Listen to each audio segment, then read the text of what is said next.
Hello, hey there, just picking this back up again. This is Rico here for Sport and Icons with my man Stephen Robinson, Disney Drago, the man. So how does it feel be coming here and fighting for the Bournemouth fans, my brother? Good. Obviously, it's Newcastle have got a big connection with Bournemouth with all the football players. We've got Wilson and Eddie Howe and Fraser and Richie. We've got some. So I'm hoping that, obviously, with it being England versus Scotland, I'm hoping that the Bournemouth fans get behind us for the love of England. For the love of the country. And obviously, like I say, for the Newcastle and Bournemouth connection. But it's an honour to be boxing again out down here, and I'm looking forward to going on Saturday night. I mean, it's obviously a pleasure to have you down here, down in the south. I'm actually in Southampton myself, so I'll definitely be supporting you, buddy. So with a win this weekend, what is next for you? What is the path that you're trying to pave with this victory come Saturday? Listen, I know I need to get the win on Saturday. I know, it means everything to get the win on Saturday, but I know I need to get the win on Saturday. I need to redeem myself for myself and for everybody else and show what I'm capable of. And I'll do that on Saturday. And then come Saturday, I'm not looking past Saturday. I'm not looking at next opponents. I'm not looking at who's next. I'm getting the win on Saturday, and then we'll do another interview come Sunday or Saturday night at the hotel. Then that's when I'll start calling people out. And as I say, I know my worth, and I'm showing that by taking a 5-0 prospect with 5 knockouts. That I know what my worth is, and I'll make sure that take is 0. I mean, it is definitely a risky fight for you, especially the minor setback that you had last time. Do you feel like it affected you more mentally than actually going back into the gym and hitting the pads again? How did that sort of affect you?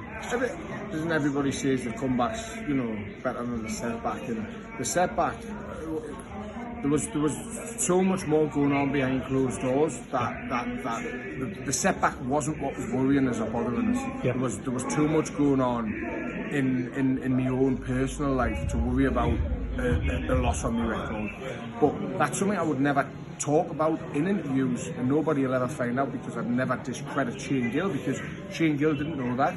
Shane Gill wasn't to know that, and all Shane Gill had to do was come and get the win. He'd done that. Yeah. And credit to Shane Gill, and credit to Shane Gill's team for doing that. And that'll never, listen, when I retire, ideally, in the next 10 years, it's something that I might talk about. But up until now, I'm as humble in defeat as I am in victory. No, certainly. Come Saturday, I'll be back to being humble in victory, and we'll go and we'll get back on this path and get back on this train, because, as I say, I know what I'm worthy of, I know what I'm capable of, and we'll see that on Saturday. Do you feel that there's too much emphasis on keeping the O nowadays? Do you feel that the sport is really diluted in the sense that you have such amazing prospects, and obviously, like yourself coming up, not many fights coming through. There's just that added pressure to just keep your O no matter what. Do you think it's a good thing for the minute of boxing, or do you think it's a bad thing? I think it's a stupid thing, because there's far too many prospects go 7, 8, 9 and 0, and then they come across somebody and they get found out. And people can sit there and say that I got found out, and that's fine. I'm not really asked about what people think and what people say. It doesn't affect me.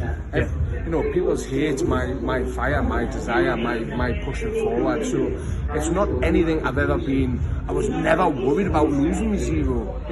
I was never asked about that 0. I was never records off of DJs. It was going to lose once, and better to lose early in my career than, you look at Johnny Nelson, he lost his first 2 and become a world champion. Of course, I mean, look how many times he's lost and defended his title as well. And the Welsh Steve Robinson, there's so many who lose early on in the career and become world champion. Am I saying I'm going to become world champion? No, I'm not saying that, but why can't I? Have self-belief, believe I can get there, and as I say, come Saturday night, we'll see what I'm about. And it's fair that Nick's took the fight, because Nick's got a lot to lose, and he's risking his 0 as well. Of course. He's 5-0, and there are too many boxers who want to be mollycoddled to work the win, but that's not the boxers, I don't think.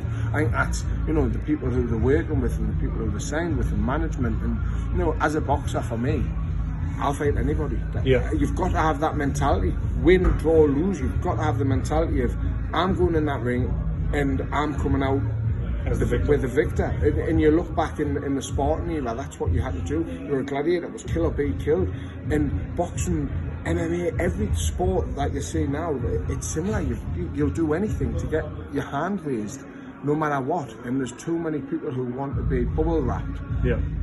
And want to see, want to get that to 12-0, 13-0, 14-0. And then where do you go when you come across someone? Then you beat. You've gone from there to there. Then where do you go from there?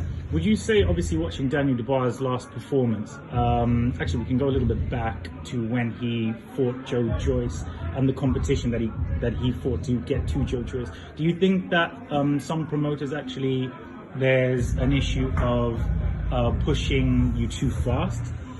Would you say that's maybe what's happened to you, or not kind of really? I had to take this fight. Yeah. I don't think Sky or Boxer are pushing me too fast, because I've got that loss and I need to show why the